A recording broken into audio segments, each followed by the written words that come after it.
Hey, this is Steve in Dallas, Texas. It's Saturday morning, my friends, and you are listening to Light Talk.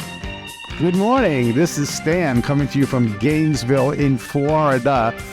And we're kicking off our 7th season with a very, and I mean very, very special guest on Light Talk. This is Ellen coming to you from the tropical Isle of St. Bart's, and you are listening to Light Talk. And this is David coming to you from the beautiful Belmont Shore neighborhood of Long Beach, California. And if you don't already know, you are listening to Light Talk, and we are the Lumen Brothers. And sister. That's right, Ellen. And sisters today. Well, yes. Yeah, we do have another sister, which is fantastic, and this is a great honor. But welcome, everyone, to episode 315, the beginning of our 7th season of Light Talk. 7th season, amazing. 7 years. Isn't that crazy? All right, there we go. Yeah. Stand aside, Johnny Carson. All right. So, and to help celebrate the beginning of season 7, we have a very special surprise, and that is another interview with a legend of light. Today, we have our friend Jennifer Tipton here to discuss her amazing career and her thoughts on the present and future of lighting design. Good morning, Jennifer. Thank you for being here with us. Good morning from New York City. Wow. How's the weather there today? Oh, gray. Great. I was gray and chilly. The climate versus the weather, right? You know, it's funny. I knew the answer because I was watching Morning Joe this morning, and they showed the city. They always show a live shot of the city, and it looked like it was just nothing but mist today. It looked like Seattle. It was like one of those days, right? It's one of those days. Oh, well, great. Anyway, before we get started, Ellen, could you please tell our listeners a little bit about Jennifer's amazing career? I'd be happy to. Well known to dance and theater audiences, the illustrious Jennifer Tipton first developed an interest in lighting during a course at the American Dance Festival at Connecticut College. Winner of 2 Bessie Awards and an Olivier Award for dance lighting, she has worked with such choreographers as Mikhail Baryshnikov, Yuri Killian, Dana Reitz, Jerome Robbins, Paul Taylor, Twyla Tharp, Dan Wagner, Trisha Brown, among many others, and for such companies as American Ballet Theater and New York City Ballet. She is a professor emeritus of lighting at the David Geffen School of Drama at Yale University. She has also worked extensively in theater and opera, winning many various awards along the way. 2 Tony Awards, Drama Desk Awards, an Obie, and you name it. In 2008, she was named a MacArthur Fellow, at which time an article about her work noted, her use of white light in theater and dance was especially noted, as was the range of her artistry for both small and large productions, and her influence as a teacher. As a committed teacher, Miss Tipton has influenced a generation of lighting designers, and her dramatic imagination continues to push the visual boundaries of lighting design in new and exciting directions. Jennifer, it is great to have you as our guest on Light Talk today. Welcome. Thank you. I'm delighted to be here. Wow, that bio is just amazing. And something just came to me because you are an expert in white light. You really are. And my first question is, speaking of white light, how do you feel about LED? I was going to say, but I'm so excited about these new instruments, that bring their color with them and all those possibilities and choices to make. And I'm loving using color. So I still love white light, but I love color too. The white light question and your use of color, temperature and correction and intensity, do you get a little bit excited about that tunable white, like the dynamic of shifting within the white range using this new technology, as opposed to the filters that we had to do in the past? Is that the dynamic? Yes, absolutely. I mean, there's so many colors of white now. That's fun. That's awesome. That's awesome. Over the decades, your influence on lighting designers around the world has been, quite frankly, pretty dramatic. And so I'd like to know what artists or designers influenced you in the development of your style and method. And I know Tom Skelton is in there, but are there any others? Well, certainly Tom Skelton was my mentor and sort of taught me a lot. but mainly they've been people other than lighting designers, like Paul Taylor. Certainly, I learned pretty much everything that I know about light from him, and from Robert Wilson, and from Mike Nichols, and from many directors that I have worked with. I have learned about light. I'm working with the Wooster Group at the moment, and much of what I have learned about all the possibilities of light, thinking on the other side, thinking about use of light that is not the usual thing that would pop into your head. That's all come from other people stimulating me. And any visual artist, those are choreographers, any from, like you said, and I love that answer, but outside of our sort of circle. No, visual artists, there's so many that it's hard to name any one or two, because certainly the sky, nature. well, let's throw, since you're saying sky, like, do you look at the work of people like James Turrell or Dan Flavin and fine artists? Certainly, love it all, you know, and all the painters who paint nature and form, like Hopper. I don't know, it's there's hardly anybody that I look at that doesn't inspire me in some way. I think many would agree that somehow there's a bit of mystique around, and I'm going to put your name in quotes, Jennifer Tipton, the designer. And I'm going to tell a little story here. So one time you did a little workshop at Northeastern University right next to the Huntington I think it was the 90s, and I was teaching there. And you were going to demonstrate cueing for dance. And everybody made the theater. It was like a church. Everything had to get cleaned. Everything had to get set.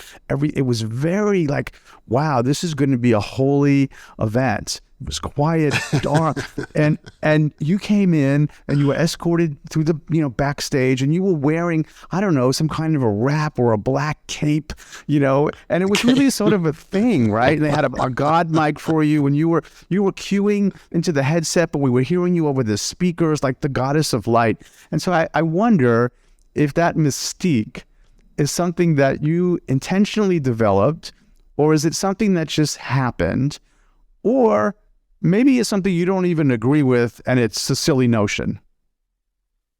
Well, it's certainly something that I didn't make. I didn't make it up. I mean, I've always been known to be extremely formal, and people are scared of me, and that always distresses me. I don't know why they should be scared of me. But no, I mean, now all of that is made up. It's made up. By others. By others, yeah. By others, yes. Certainly not by me. I just am an ordinary person, and I love light. Right, you love light. Do you enjoy the fact that there's this mystique, even if you didn't make it? Like, do you get a kick out of that? Not particularly. Like, as I say, I'm just an ordinary person. I'd much rather have people be comfortable about asking me questions and whatever. Not afraid of it. Right. I think the real question here is, do you actually own a cape? I've never seen Jennifer in a cape. A red one. I think a red one would be pretty great. Oh my God, that's Little Red Riding Hood.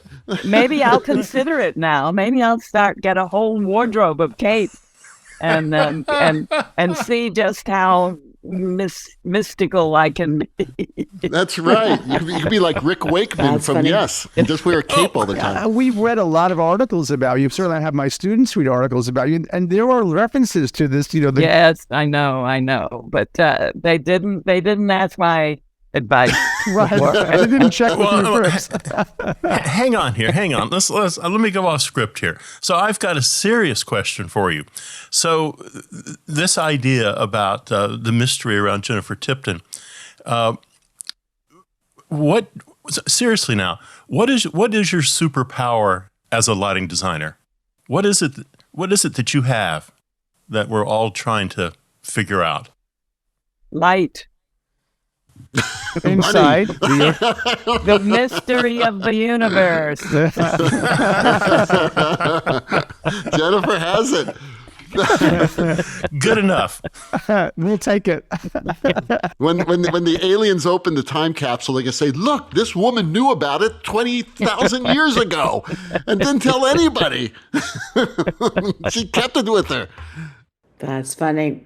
When did you fall in love with the photon? Well, when was the moment where you went, okay, this thing called light that is so magical, that is so special, was there a moment where you went, okay, there's something between me and this phenomenon where we're going to have a relationship?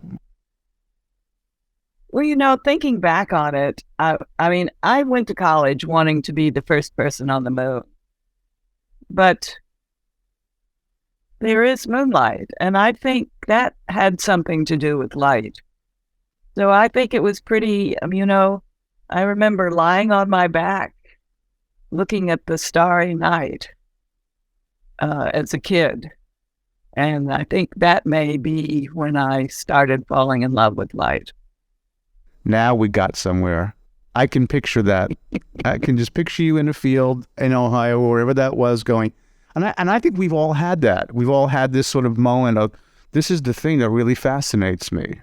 Yeah, mine was an LSD trip. Certainly not as romantic as Jennifer's. I mean, but a lot deeper.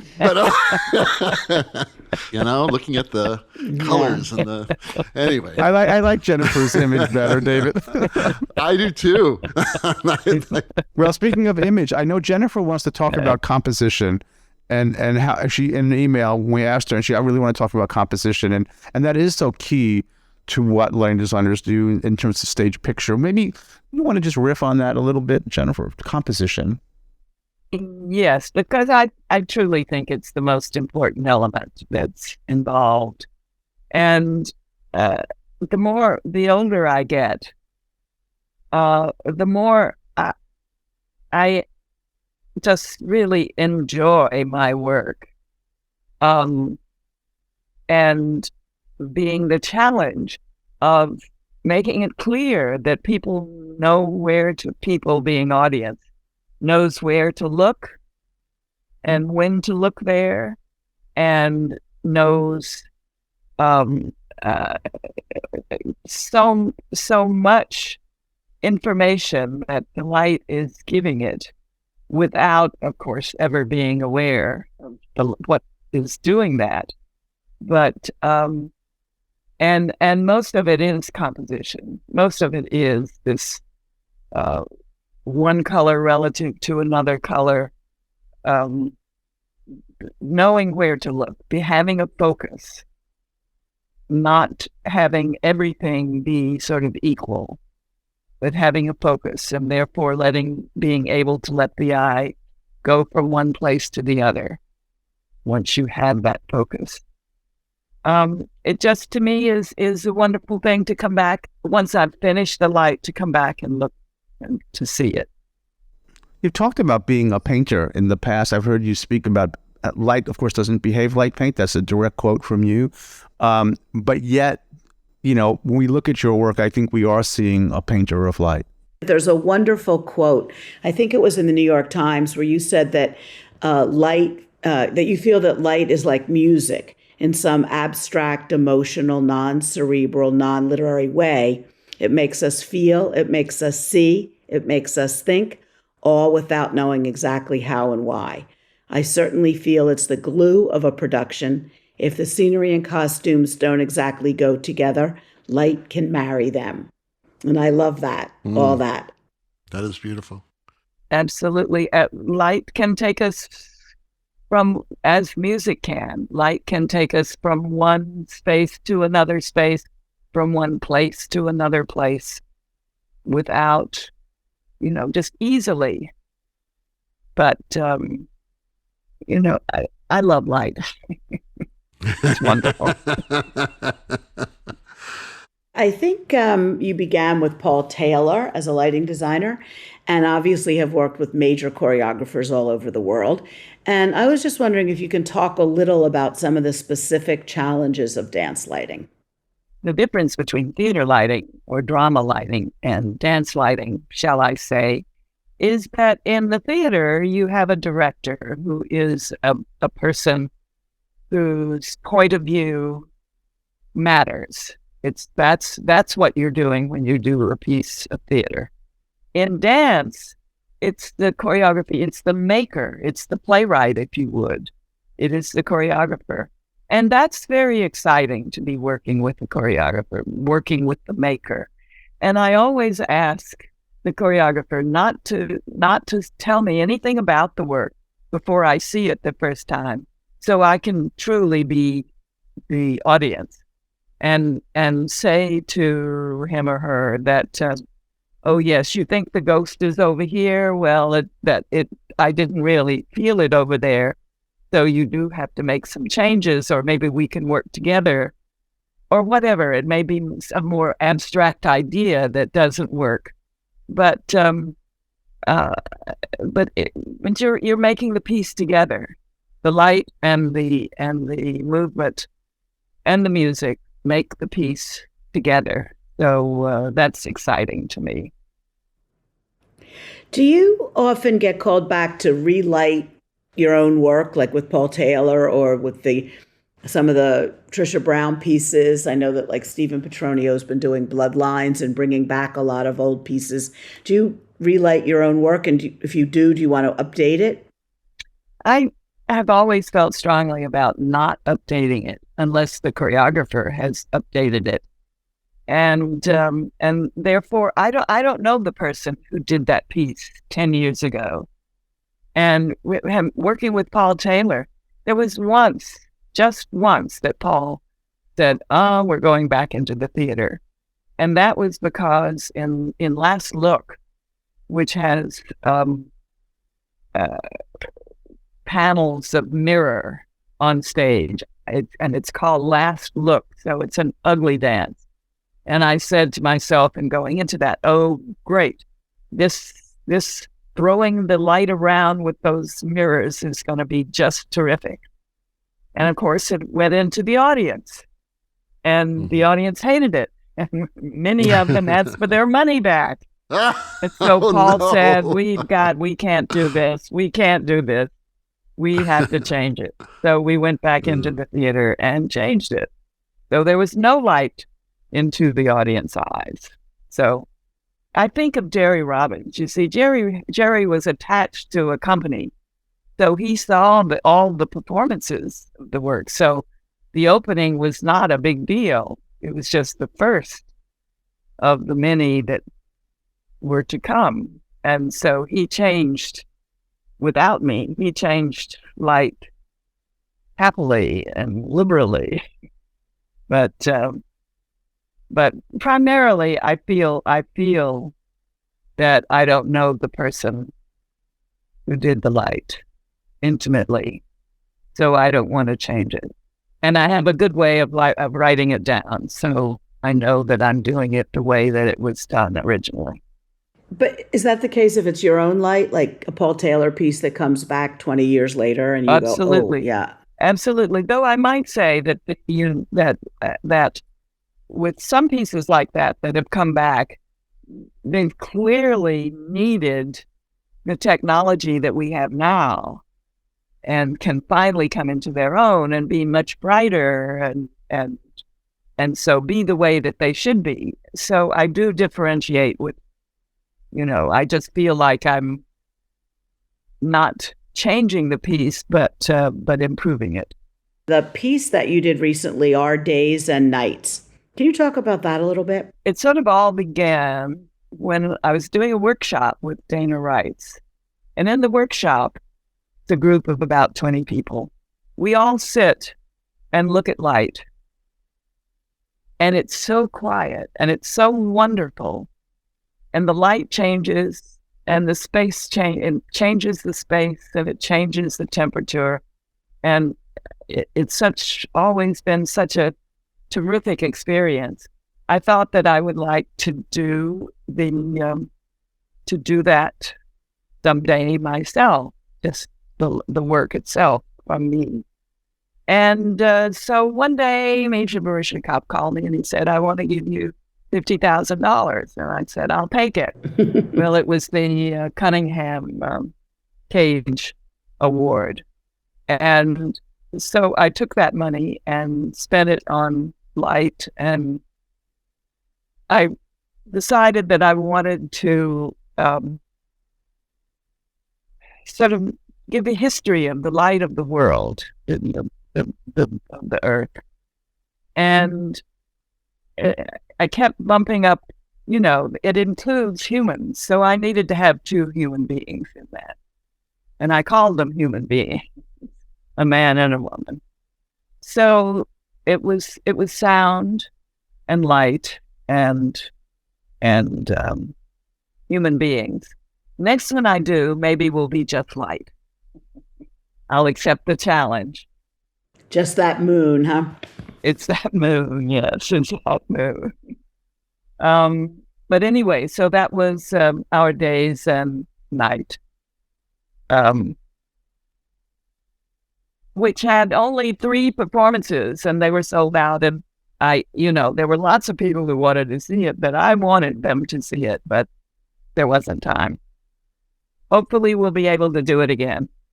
I hope you do. I'd love to see that. Listening to you speak about that, you said sort of jovially, I love light, but then listening to you talk about this, what I'm hearing, it's so beautiful, is that you have a romance with it.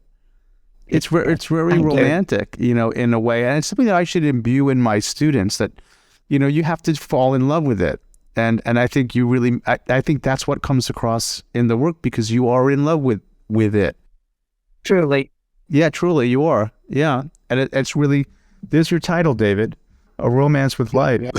Romance with Light. I mean, I can hear the love in the voice about the relationship with the medium, and it's really quite inspiring. Just the dovetail on that, you must have designed thousands of shows, because I know that I've designed hundreds, and I don't work nearly as much as you have. And it's amazing, because I always think back about what were the most important moments, what were the most vital moments, what happened here that made me change the way I think, or that informed me, or that inspired me. So I'm going to ask you a really difficult question. Can you pinpoint the moment you spent either in the theater or anywhere else creating your art that really made you stop and think and say, wow, that is just amazing? Well, early on in my life, I did a piece that was nearly perfect. It was called Celebration, the Art of the Pas de Deux in Spoleto, Italy. And it was Jerome Robbins, and we had 6 couples, and he called them couples from 6 different countries, even though many came through New York City Ballet. But they were, they did represent the country that they came from. And that piece, for some reason or another, it was truly perfect.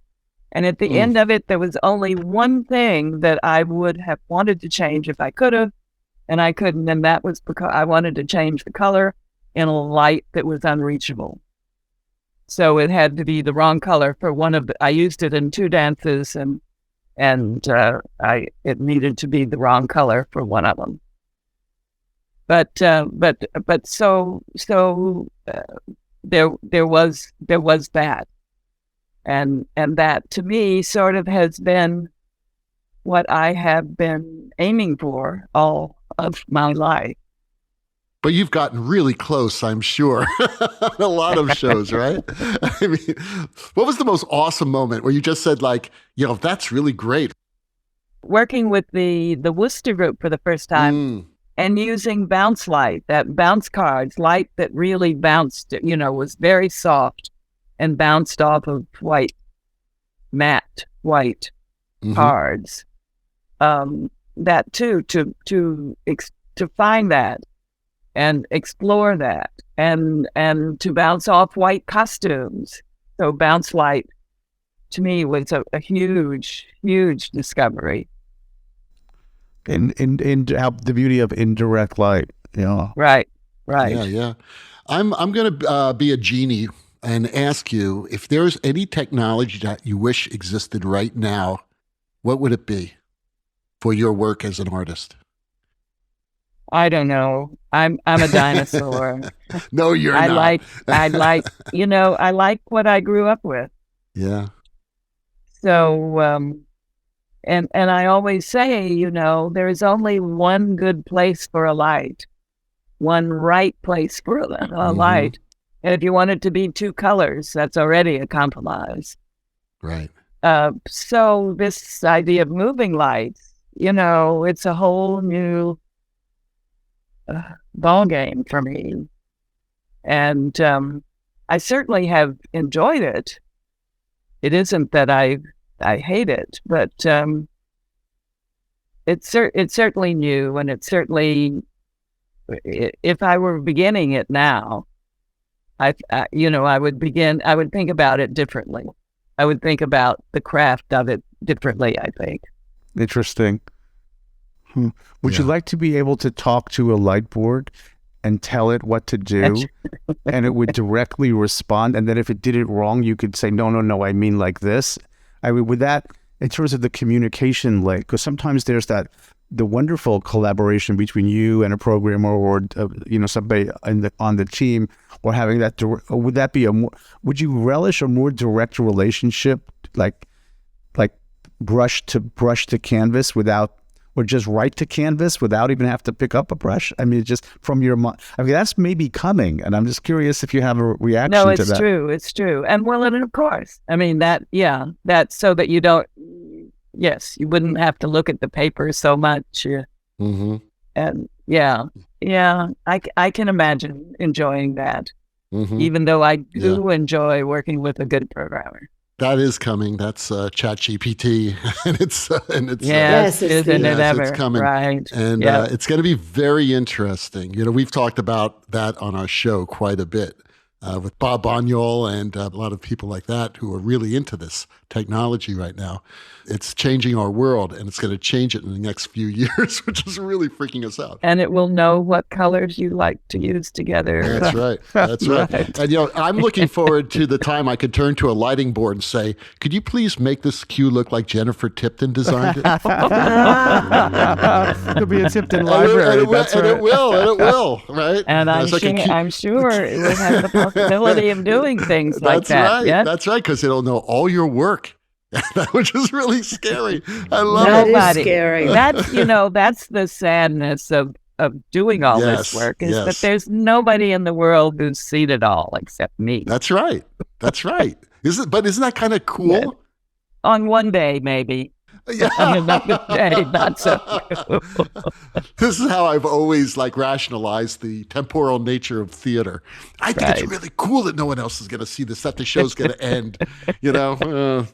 Maybe not. It is true that if you video record everything, then the AI can, browse through all those videos and go, yes, this is, it's like asking it to write a short story in the way of Ernest Hemingway and then rewrite it in the way of, John Dos Passos, and then rewrite it in the way of, somebody else.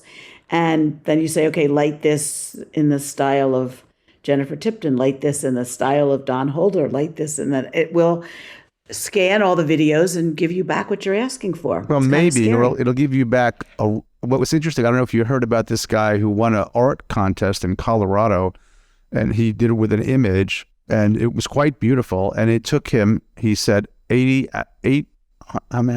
hours of constantly refining the prompt into the image generator until he got what he wanted. And so he was upfront about the fact that this was an AI-generated image, but of course he's not going to share the prompts, but took him 2 weeks of continuously prompting it to get what he wanted. So again, it's, as Bob Bonhart said, tools, not rules.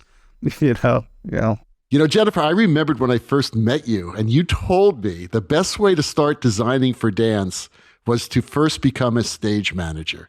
Do you still feel this way? Well, I do, because calling cues and but stage managers do so much more, or maybe so Right. much less these days than they used to. I mean, managers did it all when I began. And so that's what that's what I meant when Mm-hmm.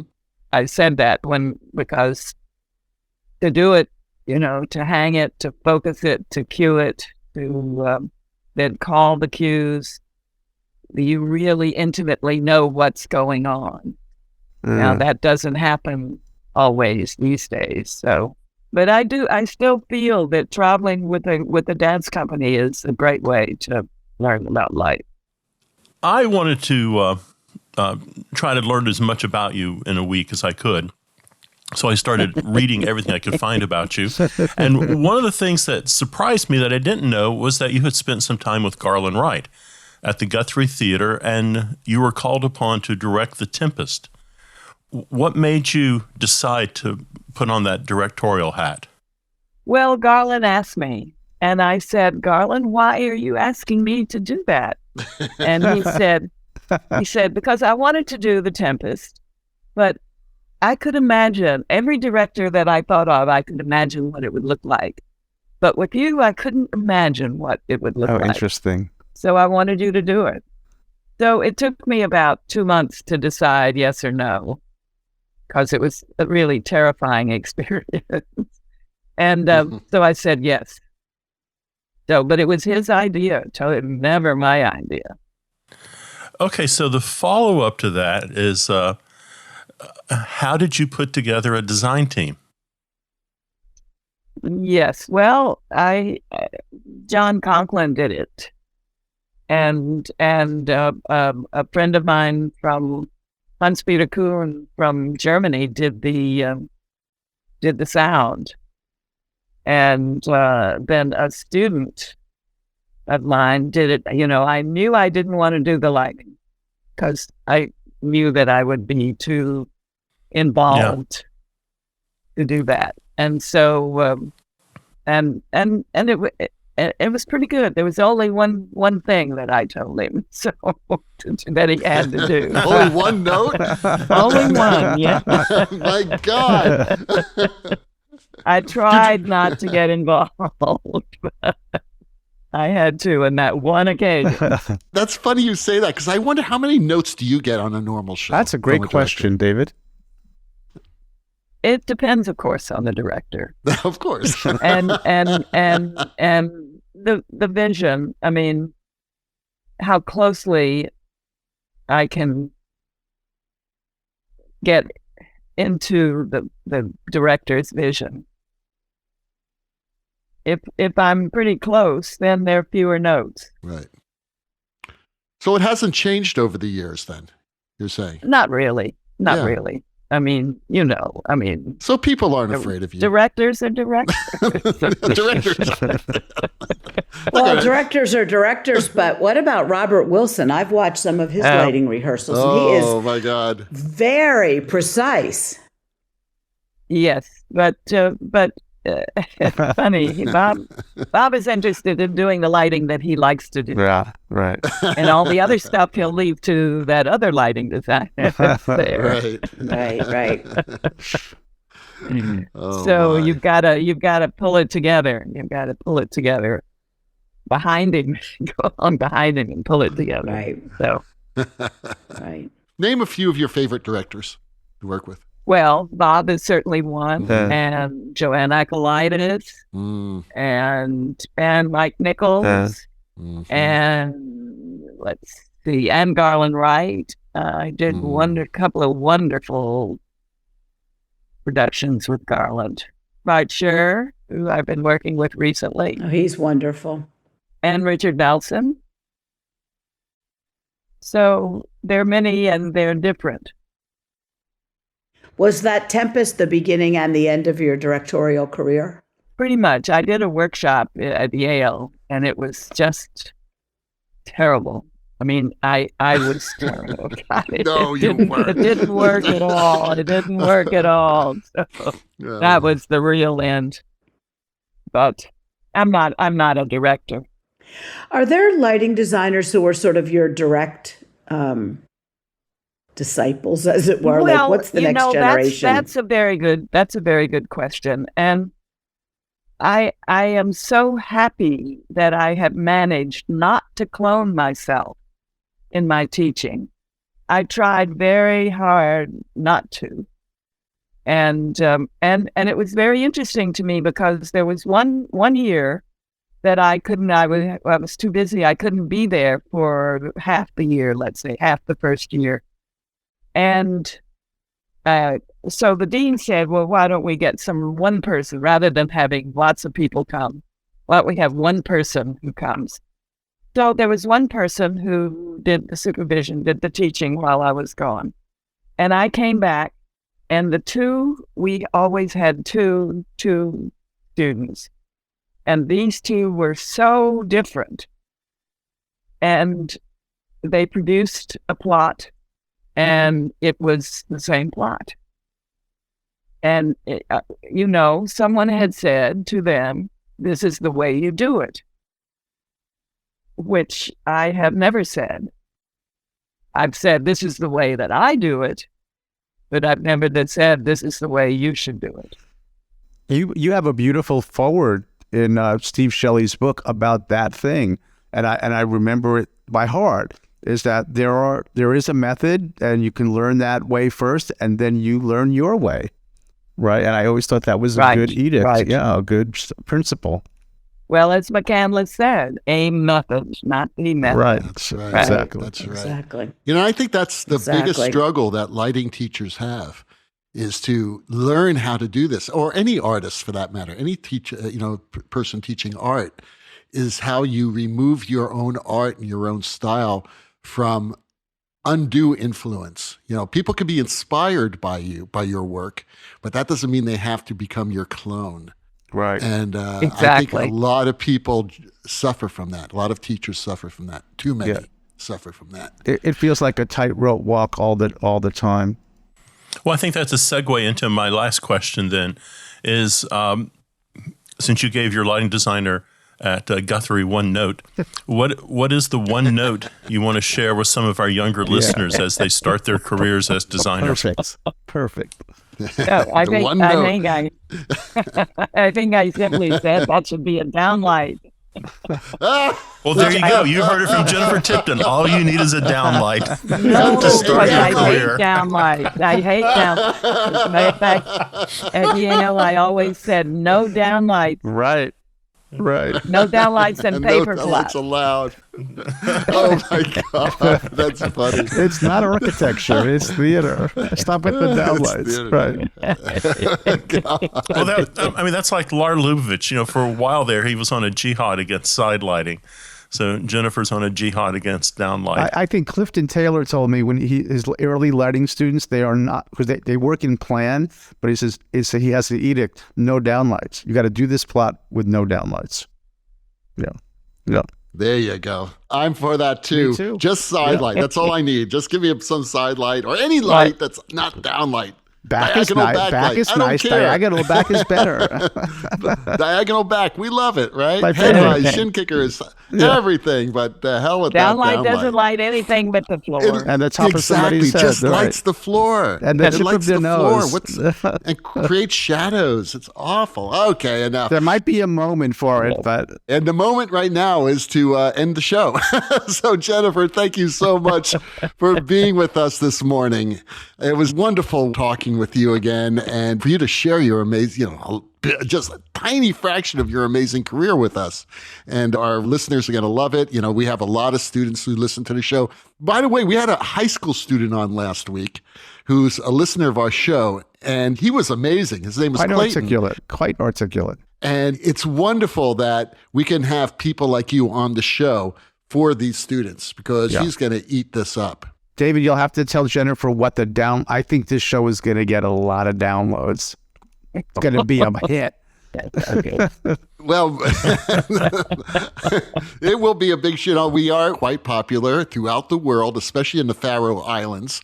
That's a big place for us. Yes, that's great. Yeah, it's great. There are 7 lighting designers in the Faroe Islands. I don't know if you knew that, Jennifer. Wow. But just No. I know. We still haven't cracked McMurdo Station, though, in Antarctica. No. Get those people listening to us. I'm working on it. So good luck, Jennifer, with everything. You're working with the Thank Wooster you. Group now, right? Or is that open or is that done? No, and take at least a year. Okay, well, you're going to have to tell us a little bit about that project. Come back after it and tell us how it went, all right? Right, exactly. Great. Okay. Well, thanks again, Jennifer. Great. You're quite welcome. Well, the rocking sounds of the Luminoids tells us that once again you spent another morning listening to Light Talk. You can hear our show on just about every podcast site out there. Check out our website at lighttalk.org and be sure to follow us on Facebook and subscribe to our podcast. That way you will not miss a second of Light Talk insanity. No guarantee is offered regarding the accuracy of any statements or opinions made on this podcast. However, If you do decide to litigate, the Snoot Group with the legal team of Sparks, Burnout, and Chase will defend us until our retirement funds are depleted. Light Talk is written and produced by the Lumen Brothers and sister, coming to you from Long Beach, Gainesville, St. Bart's, Manhattan, and the Republic of Texas.